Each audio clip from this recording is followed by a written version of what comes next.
Hello, hello, vocal yogis. Trying to figure out where the light is going to be okay here. I think I live in the world's darkest house possible.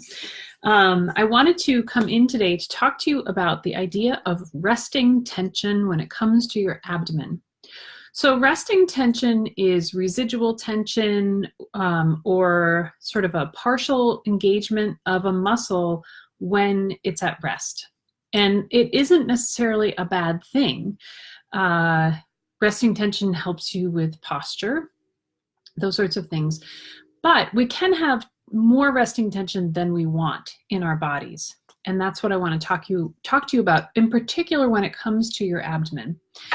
And it's something that I see really, I would say, I'm gonna be bold and say 100% of the time in every person that I work with, if I ask them to do this little test, they're gonna come up with resting tension. That's just kind of the way it is. So resting tension when it comes to the abdomen, I think a lot of it comes from the messaging that we constantly receive. I mean, all you have to do is go to the grocery store and stand in line and look at all of the health magazines that talk about flat abs and do this and have a tighter core. And we have received a message from the time that we were little that for some reason we're going to be more valuable if we have a flat stomach. I don't understand it, but I know that that's what happens. So we tend to walk around constantly slightly engaged or a lot engaged, sucking our gut in. When the reality, so it's almost like we're trying to both take up less space than we really should, or that we're going to be two-dimensional rather than barrel-shaped, which is the reality of our bodies, right? We are cylindrical and we should be able to occupy all the space that our body needs. But we've gotten that message. It's almost like we're walking around feeling as though we need to be ready at any moment for someone to take a picture of us in a bikini, like we're we're at the beach all the time.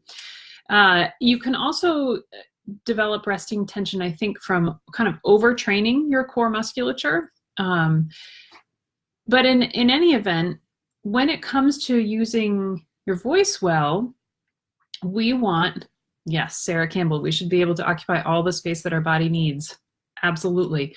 When it comes to the voice, we would like everyone to have the ability to release their abdomen sufficiently so that we get the system connected from throat to pelvic floor. What happens is that when you have this residual tension, which tends to be deep, yes, dancers tend to have a lot of resting tension, it tends to be deep, that we find a surface release, right? So in throughout the body, but in the abdomen, we've got multiple layers of musculature happening. So we can release on the surface, but then we don't release when we go deep. And that's the place that we have to work. So the value of doing that work is that you begin to experience yourself as a fully three-dimensional being. It can be really uncomfortable. I've also had many, many times where someone finds that release and there's a corresponding emotional flood and they'll just burst into tears. And I can't tell you why that happens, except that we hold energy in our bodies. We know that. And when we're holding that energy and we suddenly let go, it's going to come out in some way. So we just sort of, let it pass and move through it. So don't be surprised if you do some release work of your deep belly and you have an emotional flood. But when we find that, it's like you're really living in your body in a way that you otherwise aren't.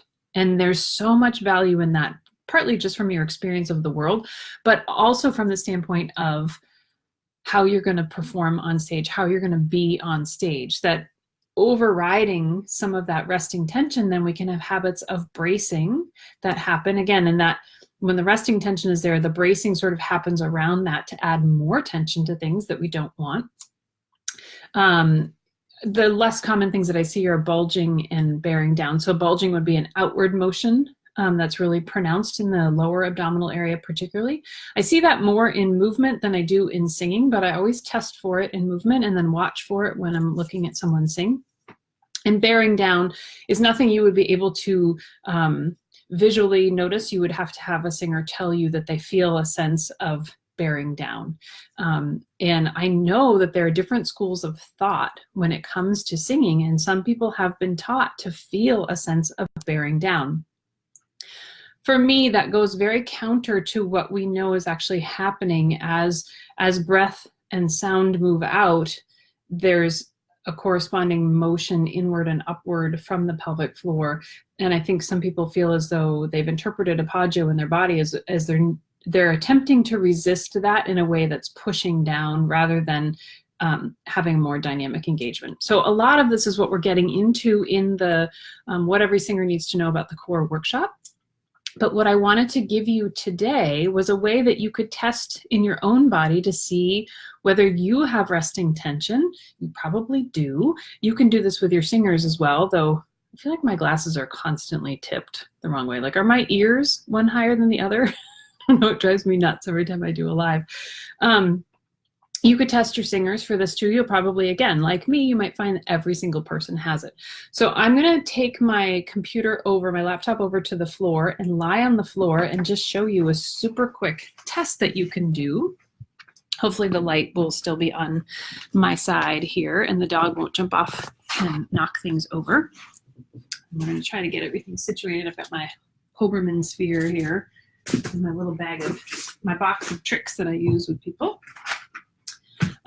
So I am going to come down on the ground here and try to get where you can see my head. So all you're going to do is locate where the belly button is.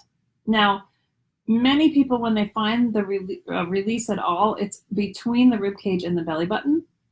And I'm really interested in looking sort of belly button to pubic bone. So that's a pretty good expanse of space. The pubic bone is where many of the abdominal muscles are connecting and then coming up, in particular the transverse abdominis is coming up from there and wrapping around you like a corset, and all of the abdominal muscles are attaching up here on your rib cage. So if you just lie down and put your hands on your belly, and then I want you to cough. And I'm going to do it two ways. So I'm going to cough once, and I'll do it again so you can watch a couple times. Can you see how my belly is pushing up into my hands? So though air is being expelled up and out, I have a downward motion. That is what is probably the most telling thing that says you have resting abdominal tension. So the place to work is to be able to cough and have it, it might engage and move up a little bit, but it's not going and reversing the motion that way.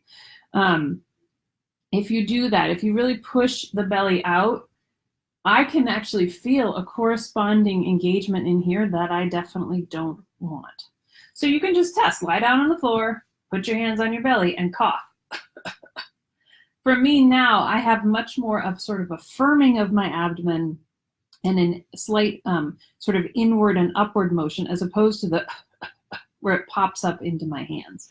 So you can test yourself for that and see what you find.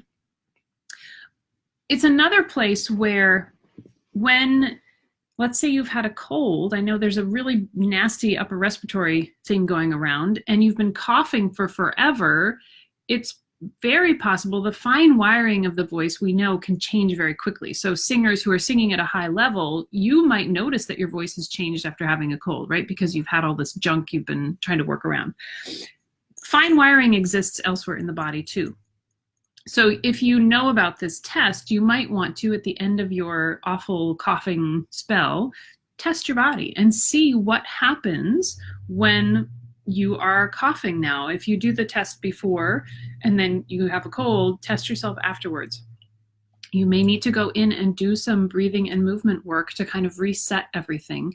Our bodies are very plastic. They can change, but we also adapt really, really easily, which means adaptation in this sense, I don't mean as a positive thing, right? You can adapt into something very quickly that's not a good habit. And then it takes more work to get out of it. Our bodies are super energy efficient. So if I can raise my arm up to here without my shoulder blade moving, but I'd like to be able to raise it to here without my shoulder blade moving, that takes more work than me raising my arm and my shoulder blade going in a direction that I don't want. So that's an example of, I call it energy efficiency in the body. Your body is going to automatically move in a way that conserves energy, which is why we have to slow down and not speed through things, because then we'll just bypass the places that we really shouldn't be working. So in the workshop, a lot of what we do is very slow work, because we have to give your body a chance to figure out, how do I do this in a way that isn't necessarily energy efficient, but is going to get me where I want to go in the long run. So I will add a link to the registration. It's early bird registration through January 15th. For people who are members of the online library, we will be going into this core work in the coming months. I think we're going to start it in March, and it will be broken up over a series of workshops, because 3 hours is kind of a long time to do something just all at once. But there will be movement and lecture to go along with it, to go more into the connection between the throat, the sort of what lives between your throat and your pelvic floor, which is really what I refer to as the core of your body. It's not just about your abdomen. Today we're talking just about the abdomen. But anyway, early bird through January 15th, and you can still register after that. A couple spots have already been taken. I do expect that this workshop will fill up. I've just started to market it, so there are still openings, but get your spot in there. Hit me with any questions that you have, and I'll answer them the best I can. Have a great rest of your day. Thank you to those of you who joined me for this, and I'll see you all back in here later. Take care.